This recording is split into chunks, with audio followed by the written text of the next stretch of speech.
C'est en grande pompe que le 50e anniversaire d'existence de l'UNFPA a été célébré au Cameroun.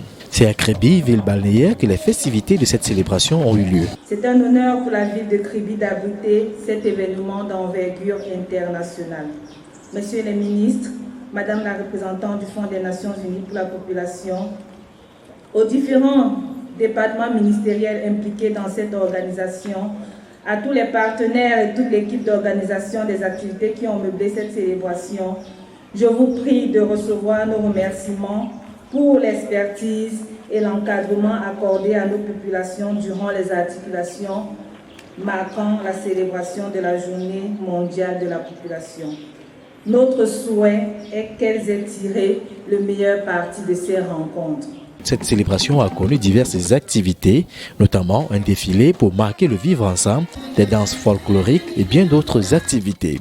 Une célébration qui a permis aux autorités camerounaises de présenter au public les actions menées en étroite collaboration avec l'UNFPA. Les problèmes liés à la santé sexuelle et reproductive continuent d'accabler l'existence et de nombreuses pertes en vies humaines sont enregistrées parmi les femmes et les jeunes. En outre, les besoins en services sociaux de base et ceux relatifs à la planification familiale demeurent élevés. Ils ont pour fondement les multiples grossesses précoces et non désirées, les naissances non planifiées, des avortements à risque, mettant en péril la vie de la mère, une vie qui nous est tous chère. Vous conviendrez aisément que cet état de choses pourrait perpétuer le cycle de pauvreté, porter atteinte aux droits de l'homme et favoriser l'injustice sociale. Dans ce contexte, les pouvoirs publics sont mobilisés pour apporter des réponses appropriées aux problèmes identifiés afin de conduire les populations vers l'épanouissement.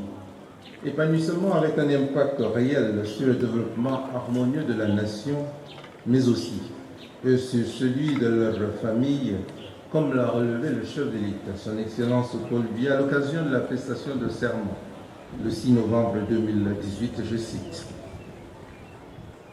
Nous veillerons à consolider nos acquis tout en explorant les pistes nouvelles, nous permettant de saisir toutes les opportunités d'un monde en constante évolution afin d'apporter au plus grand nombre des conditions de vie aussi bonnes que possible et une véritable égalité de chance. Depuis sa création, l'UNFPA a mené plusieurs actions au Cameroun dans le domaine de la santé et reproduction, la planification familiale, la santé maternelle, la prévalence et l'incidence de la fistule obstétricale. Plus de 200 millions de femmes et de jeunes filles souhaitent retarder ou éviter une grossesse, mais n'en ont pas les moyens. Ce sont les femmes et les jeunes filles les plus pauvres, membres des communautés indigènes, du milieu rural, et des communautés marginalisées et souffrant d'un handicap pour qui les lacunes en matière de services sont les plus importantes. Il est temps d'agir de toute urgence pour s'assurer que toutes les femmes et les jeunes filles jouissent de leurs droits. Un accès renforcé à des moyens de contraception divers leur permettra de prospérer et devenir des partenaires au développement durable sur un pied d'égalité. Le coût de l'inaction est tout simplement prohibitif.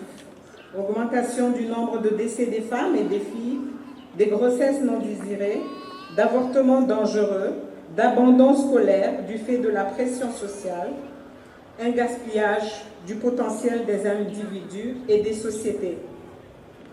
Il n'y a pas de temps à perdre, notre avenir en dépend. À l'UNFPA, nous collaborons avec les pays et les partenaires pour concrétiser la vision du monde présentée il y a 25 ans. Notre objectif clair est d'atteindre 3 zéros d'ici 2030. 0 besoin non satisfait en termes de planification familiale, 0 mortalité maternelle évitable et 0 violence sexiste et pratiques nuisibles contre les mariages, comme les mariages d'enfants et les mutilations génitales féminines. Des données de qualité nous permettront de cibler les besoins les plus pressants et de mettre un terme à l'invisibilité des plus démunis. En marge de ces festivités, un concours de dessin a été organisé en faveur de la jeunesse. Et c'est le jeune Roselin Menjo qui est reparti avec le premier prix. Je peux dire que c'est ma deuxième fois de participer à un concours de dessin. Je ne savais pas que peut-être ce serait mon tour aujourd'hui. Comme un artiste ne doit pas être découragé, j'ai pris toutes mes forces, mon courage de compétir. Il faut en outre souligner qu'un important don de matériel agricole a été remis aux populations de Kribi à l'occasion de la célébration des 50 ans d'existence de l'UNFPA.